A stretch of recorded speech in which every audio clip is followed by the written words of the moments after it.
I want to talk about one of the primary options to reduce carbon emissions that we've been talking today, which is putting a price on carbon, and how the revenue produced by such a price will be utilized. Leading into that, I want to help you understand the situation in my district, California's 36th, Eastern Riverside County, in the Coachella Valley, San Jacinto Valley, Southern California area, and present to you the specific challenges faced by my constituents when it comes to carbon pollution. Separating the Coachella Valley from the Los Angeles Basin is a stretch of mountains. The only break in those mountains is the San Gorgonio Pass. The pass is a gateway for millions of cars and trucks traveling on Interstate 10, usually from the ports to Arizona. But it also acts as a wind tunnel, bringing regular intense winds into our community. You might have seen the shots of the windmills in the movies there in Palm Springs. This air often includes high levels of pollutants and carbon emissions that weren't produced in my district.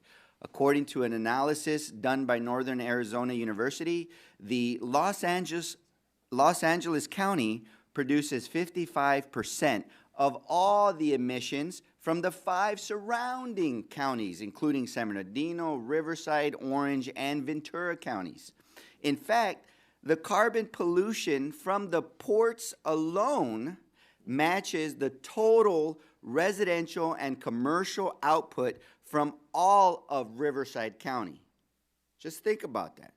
And as you know, carbon pollution is rarely emitted alone. It is often emitted alongside other harmful elements, such as nitrogen oxide and sulfur. So for the majority of the year, these pollutants blow east towards my constituents. And these increased levels of greenhouse gases worsen ozone pollution, for which the Coachella Valley has been in non-attainment with the Clean Air Act since 1997. And as an emergency physician, I know all too well what this looks like. It's children with increasing rates of asthma. It's more frequent heat stress among the elderly. It's exacerbated respiratory diseases among those who already struggle with respiratory ailments. And the list goes on and on and on. It is important to note that even though my district does not produce the large volumes of carbon pollution, we have taken enormous initiative when it comes to decarbonization and renewable energy. In fact, my district produces the most renewable energy on federal land compared to other districts in the entire United States. The point is that air quality in my district is poor. The majority of air pollution is not created in my district, yet the people I represent and the people I cared for in the emergency department bear the health burdens. Furthermore, it is the rural, underserved, resource-poor communities in my district and throughout the nation that are disproportionately most affected.